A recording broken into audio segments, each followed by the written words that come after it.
E neste momento onde as pessoas vão chegando para o almoço, vão agregando uma maior comunicação com o nosso programa, o maior número de telespectadores, a gente adora, nós estamos recebendo um expert em língua portuguesa, professor Irineu Ferraz, que é mais conhecido, e a gente vai falar justamente hoje sobre língua portuguesa e redação, mais precisamente a prova do Enem, que nós falamos quando chamamos a parte do quadro do Colégio Águia aqui no programa, que já acontece no próximo final de semana. E o professor Irineu Ferraz, que é carinhosamente conhecido como Tio Iri, ele é professor e também pesquisador de língua portuguesa há mais de 25 anos, tem essa carinha jovem, mas estuda há mais de 25 anos, professor, mestre em linguística pela Universidade Federal do Paraná.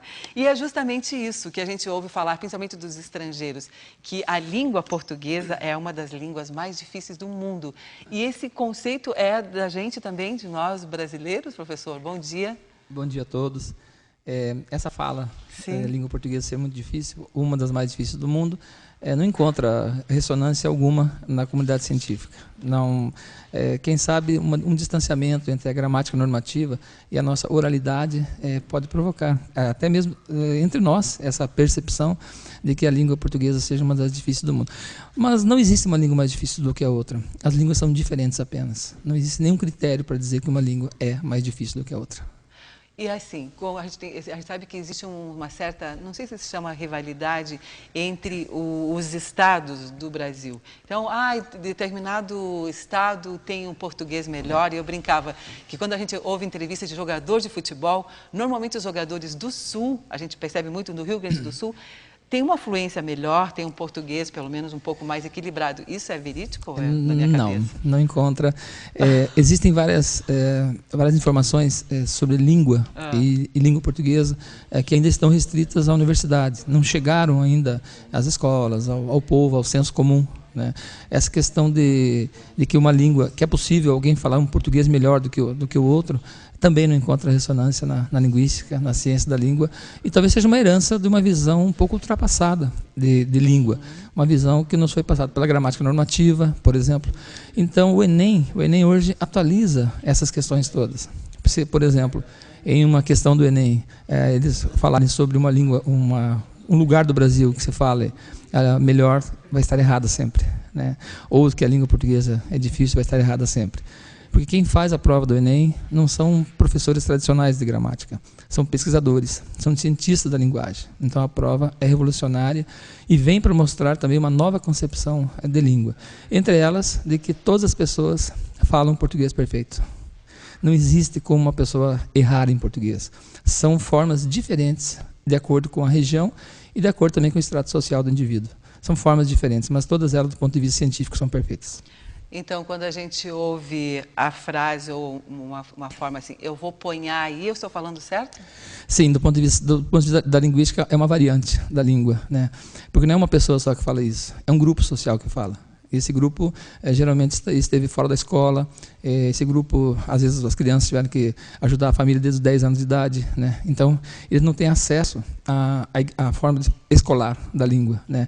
Então ele se defende numa criação de um dialeto próprio. E o dialeto é uma língua perfeita também. O que parece absurdo hoje pode vir a ser o culto no futuro. É assim que nós estudamos a língua.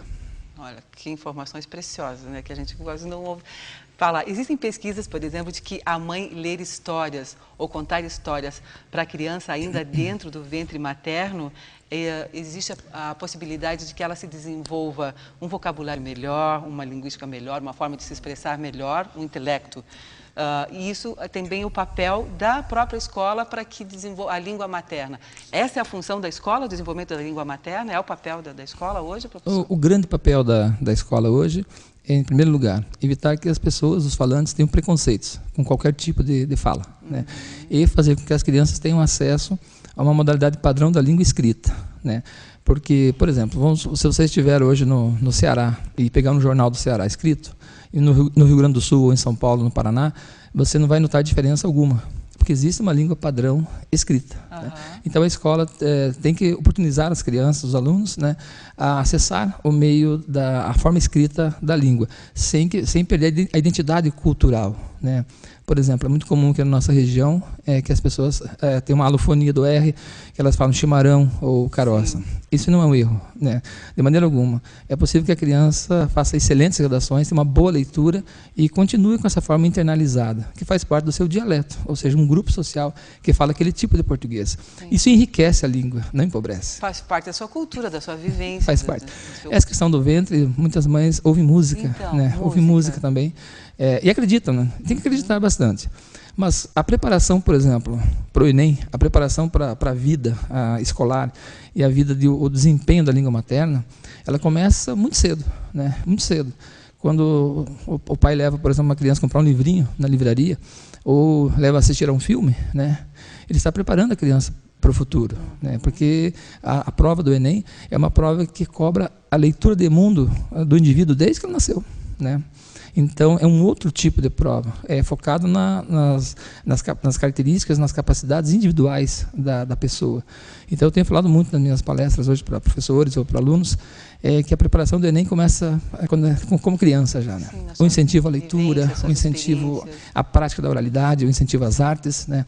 Esse é um novo modelo de prova, né? Que cobra a inserção do indivíduo na cultura mundial, na cultura brasileira, a inserção do indivíduo para que ele saiba sair de uma situação, né? Então, por exemplo, a prova do Enem exclui a gramática tradicional. Uhum. E não existe uma prova de língua portuguesa no Enem. Existe uma prova de linguagens e códigos. E nessa prova de linguagens e códigos, eles vão colocar a relação da língua com a sociedade. É muito curiosa a forma como veio essa prova. Uhum. E os professores hoje conseguem, né, em pouco tempo, orientar os seus alunos para esse novo tipo de prova. E não é uma tarefa muito fácil, não. Por isso que os professores muitas vezes têm que voltar para a sala de aula, né, para estudar, para pesquisar, como eu fiz. Perfeito, que é o seu trabalho e você é apaixonado por isso, está sempre pesquisando, sempre estudando. Então, assim, realmente a redação decide, ela tem esse peso grande mesmo no Enem, isso é comprovado, professor? Sim, a redação decide, como eu falei, a redação é história escolar, né? Você não consegue em 1 mês, 2 meses, resolver a prática da escrita. Uhum. Mas a gente consegue, num curso rápido assim, dar algumas orientações para os alunos sobre o que é um texto escrito, né? Existem estruturas textuais que se repetem para vários textos. E quando nós trabalhamos com os alunos hoje, por exemplo, nós estamos com mais de 700 alunos exclusivamente se preparando para o Enem agora conosco, né? Então nós procuramos mostrar para eles redações nota 1000. A gente está mostrando algum por exemplo, aqui. Uma redação nota 1000, e onde estão evidenciadas assim, essas partes aí, são estruturas que ele pode aplicar em qualquer texto, né? E aí ele começa a aprender a fazer redação como ele aprende física, matemática, química, né? Vamos falar assim, a tecnologia da escrita. A escrita é uma tecnologia. Talvez tenha sido a maior tecnologia de toda a história do homem, né? A escrita, né? E nós estamos fazendo modernamente hoje, fazendo com que o aluno acesse essa tecnologia, né? Mesmo que num período curto de tempo, porque a redação vai falar sozinha lá, é uma folha que vai expor quem é a pessoa, né? E é muito bacana trabalhar com a gurizada, eles pegam fácil esse modelo. As notas dos nossos alunos têm sido muito boas em redação no Enem. Então, né? Você está vendo um exemplo de uma redação nota 1000, e quando você falava de tecnologia, que uma das maiores seria a escrita, com relação à interferência da internet, das redes sociais na escrita. Porque quando a gente percebe horrível a forma de escrever na internet, nas redes. Sim. Descaracteriza totalmente a língua portuguesa. São códigos realmente que são usados. Isso atrapalha? Não. Não atrapalha? Não atrapalha. Inclusive foi uma resposta do último Enem sobre o Twitter, né? Que essa comunicação concisa, né, ela é necessária, é um registro informal da língua escrita, e o senso comum, as pessoas muitas vezes pensam que os vestibulandos, os jovens que vão participar do Enem, vão lançar mão desse código na redação. Quando eles estão lá na frente, eles sabem que eles estão adequando um outro tipo de código, que é a modalidade padrão, na hora que vão fazer a prova, né? Nós não temos alunos que escrevem redação para correção, por exemplo, da mesma maneira como eles escrevem na internet, né? Então, ninguém consegue prejudicar uma língua, né? Ninguém consegue. Há 20, 30 anos havia o telex, né? As pessoas já escreviam bastante, mas isso ficava mais restrito ao mundo dos bancos, por exemplo. Então, o Twitter, o Facebook, na verdade, hoje são mais pessoas acessando. E nunca os jovens escreveram tanto como estão escrevendo agora. WhatsApp, né? O jovem está sempre com a cabeça assim, está dando até problema de coluna, porque está sempre escrevendo. Sim. Mas todos eles assim, são orientados caso nas escolas, né, no momento que vão adequar o seu vocabulário. Né? Assim como você não vai à praia de terno, né, você não vai a um fórum de biquíni ou de sunga, né? Então, nós somos camaleões linguísticos, né? Esse novo tipo de ensino da língua portuguesa é muito atraente, muito mais atraente do que o ensino do passado, né?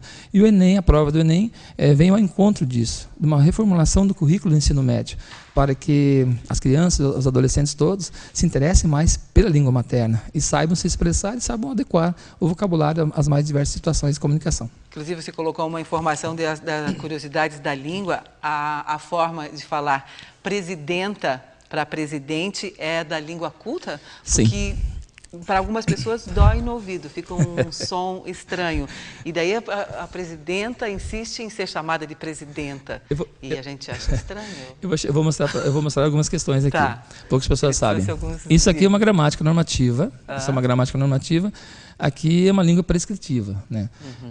Aqui, para nós, enquanto linguistas, enquanto cientistas da linguagem, aqui registra simplesmente um tipo diferente de português, que é o dialeto de prestígio, né? E que geralmente, ao longo da nossa história, serviu às elites, né, e aos brancos, né? Então, os pobres, negros, excluídos, né, eles, parece que o dialeto deles, o português deles, está distante disso. Então, a gramática serviu para oprimir muito tempo, né? A gramática. Não existe critério científico algum para dizer que essa forma é melhor que qualquer outra forma. É correta, e que a pessoa pode ser competente, por exemplo, se ela não tem acesso a esse dialeto. Não existe critério científico nenhum. O Enem está trazendo isso. As questões do Enem atualizam hoje os professores, atualizam os alunos em como que se vê língua no mundo. É possível estudar língua, o corpus do nosso objeto é a língua, né? Não é dizer formas corretas e incorretas. Então, aqui, por exemplo, introdução à sociolinguística. A prova do Enem sai daqui. Né? Não sai da gramática, né? É da linguística. Esse aqui, nós temos aqui o famoso VOLPE, que é o vocabulário ortográfico da língua portuguesa, né? Isso aqui é lei ortográfica, né? É feito pela Academia Brasileira de Letras, né? Com o respaldo do governo, é lógico, né? Em 1943, uma edição assim que é muito conhecida, trouxe para nós como que deveriam ser escritas todas as palavras. Tivemos uma pequena reforma em 71, né? Agora mais uma modificação ortográfica, isso já é o novo, né? Então, a forma presidenta, por exemplo, ela já está aqui há mais de 100 anos, há muito tempo, né? Só que o que aconteceu foi que ela foi tirada do cemitério de palavras, né? Sim. E então o pessoal não gostou muito. Mas nós temos outras formas também, temos parenta. Né? Machado de Assis usava parenta, a minha parenta, e elefanta. Né? Elefanta? Elefanta, é a forma culta feminina do elefante, né? E presidente, eu até lembro que havia um colunista esportivo da Rádio Globo, nos anos 80, ele falava, a presidenta do clube, eu achava assim, esse colunista é louco, né? Pelo contrário, ele sabia mais que eu, né? Ele sabia já, ele falava muito bem, se expressava muito bem no português. Então, você cair num concurso público hoje, o feminino de presidente, né? É a presidente ou a presidenta, né? Essas duas formas, gostemos ou não, são as formas do vocabulário. Todos os dicionários da língua portuguesa têm que beber nessas águas aqui. É aqui que se diz como que as palavras são grafadas. Você não pode escrever, é lei ortográfica. Então, esse aqui é o VOLPE, eu apresento para os alunos isso, assim, a gente discute isso, é muito bacana também. Como é a paixão do professor Irineu, que é mestre em linguística, é claro que ele dá uma aula, a gente gostaria de ficar ouvindo muito mais tempo. Até em função do tempo, eu sei que vocês estão nessa expectativa, nessa adrenalina toda de semana de Enem, sim, e está todo mundo nessa mesma vibe. Eu brinco que está todo mundo super harmonia quando eu converso com os professores aqui, falando de uma língua só. É muito bacana isso. E hoje é muito importante que os professores resolvam questões do Enem. Em todas as escolas da região públicas, mostrem e voltem a estudar também. Todos nós estamos voltando a estudar, porque o Enem forçou isso. Mas que é uma prova diferente, uma prova muito bonita de fazer, uma prova que atualiza o ser humano enquanto alguém que tem que se inserir no mundo moderno. Senão ele vai errar as questões pensando em coisas antigas que são ultrapassadas, principalmente conceitos sobre língua e sociedade. Você tem que vir mais vezes, vamos marcar uma próxima aula. Então, sucesso a todos os alunos Águia, que eu sei que estão super envolvidos e bem assessorados, com bons professores, com uma ótima equipe, professor Irineu. Obrigado, tá bom? Obrigado. E obrigada por todas essas informações preciosas para a gente.